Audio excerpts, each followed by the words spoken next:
ఇప్పుడు ఈ రెండు మాట్లాడిన వ్యక్తి ఒకటే వ్యక్తి, అది ముఖ్యమంత్రి పదవిలో ఉన్నప్పుడు. నేషనల్ అరైడ్ కేసులో ఇదే సిబిఐ మళ్ళీ రాహుల్ గాంధీని, సోనియా గాంధీని దోషిగా పెట్టింది. దాన్ని ఏకీభవిస్తే మేము కూడా స్వాగతిస్తాం సిబిఐని. దాన్ని ముఖ్యమంత్రి ఒప్పుకుంటాడా? ముఖ్యమంత్రి పేరు కూడా నేషనల్ అరైడ్ కేసులో ఉంది, 2G స్కామ్లో ఉంది, అన్నిట్లో ఉంది. మళ్ళీ వారు సిబిఐని నిజంగా అది మంచి సస్వన్న సంస్థనే, దానికి ఎలాంటి రాజకీయ రంగు లేదు, దాన్ని మేము స్వాగతిస్తామంటే ఖచ్చితంగా మేము కూడా స్వాగతిస్తాం.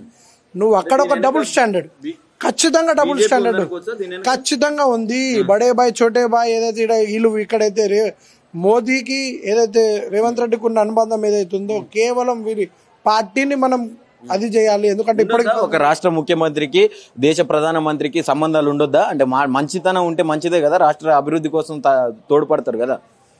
మంచిది. ఏ విషయంలో మంచిది? నువ్వు రాష్ట్ర ప్రయోజనాల కోసం నీకు 8 ఎంపీలు 8 పైసలన్నా తెచ్చినావు ఈ రాష్ట్రానికి, నువ్వు సంబంధం ఉండాలి. ఆ విధంగా ఒక మెడికల్ కళాశాల తెచ్చినావా, ఒక జాతీయ హోదా ఏదైనా ప్రాజెక్ట్ తెచ్చినావా, ఏదైనా జాతీయ నుంచి ఏదైనా ఒక ప్రాజెక్ట్ ఇక్కడ అనౌన్స్మెంట్ చేయించుకున్నా, ఇక్కడ శంకుస్థాపన చేయించినావు. సంబంధం అనేది రాజకీయంగా వేరే ఉన్నప్పటికీ కూడా ఇప్పుడు మేము గతంలో సీతక్క గారు ములుగులో ఉండే అసెంబ్లీ సాక్షిగా చెప్పడం జరిగింది, కేసీఆర్ గారు మాకు మెడికల్ కళాశాల. మరి ఎందుకు నీకు ఇప్పుడు 8 పైసలు కూడా వస్తావు? ఢిల్లీకి పోతే చెప్పులు ఎత్తుకోవే పరిస్థితి. అంటే నువ్వు ఒక దొంగ అని తెలుసు. సంబంధం అనేది ఉండాలి. వాళ్ళు మన హక్కులు మనకి రావాలి. అయితే ఇప్పుడు నేను రేవంత్ రెడ్డి గారికి దమ్ముంటే ఒక సవాల్ విసురుతున్నా. మన విభజన హామీలు ఏవైతే ఉండే, సరే మాకంటే సఖ్యత లేదు అన్నాడు కాబట్టి మన విభజన హామీలు పూర్తి చేయలేదు. మళ్ళీ ఇప్పుడు నువ్వు పూర్తి చేయగలుగుతావా? నువ్వు బడే బాయ్ చోటే బాయ్ అంటున్నావు. నీకు సరే మీకు మంచి రిలేషన్ ఉంది నరేంద్ర మోదీ గారితో అంటే మీరు విభజన హామీలు అనేది ఏంటి? ఇలా బనకచర్ల ప్రాజెక్టును కూడా అడ్డుకున్న ఎవరు? ఇలా HCU ఇవన్నీ కూడా ప్రధాన ప్రతిపక్షం ఇవన్నీ అడ్డుకుంది మేము కదా. ఇటు బీజేపీ అది పెద్ద డొల్లా, రాష్ట్ర ప్రజలందరికీ కూడా తెలుసు.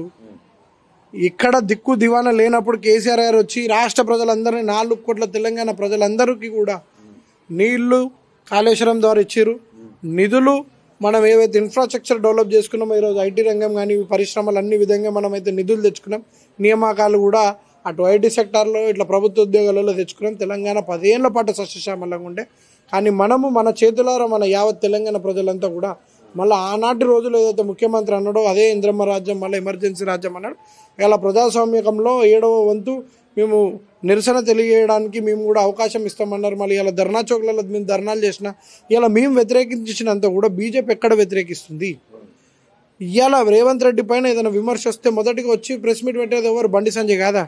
కేంద్ర హోంశాఖ మంత్రి ఉండి కూడా వారు వచ్చి ఇలా రేవంత్ రెడ్డి గారిని వెనకేసుకొస్తారు. మీ ప్రజల పట్ల కొట్లాడండి, కాంగ్రెస్ నాయకుల్లాగా కాదు. కాంగ్రెస్ బీజేపీ ఒకటి అనేదానికి ఇదే పూర్తి ఉదాహరణ. ఈ సిబిఐ, ఈడీ లేదా ఏసీబీ లేదా సిట్టు రాష్ట్ర ప్రభుత్వం కేంద్ర ప్రభుత్వం కలిసి వచ్చినా కూడా అడ్డుకునే సత్తా మాకుంది. కేవలం మాకు సమయం ఏంటి ఈ తెలంగాణ ప్రజల ముంగట వివరించడానికి మాకు సమయం ఏంటి. దాని తర్వాత ఏ చర్య తీసుకోవడానికైనా కూడా కేటీఆర్ గారు, కేసీఆర్ గారు అయినా, హరీష్ రావు గారైనా సిద్ధంగా ఉన్నారు దీనిపైన.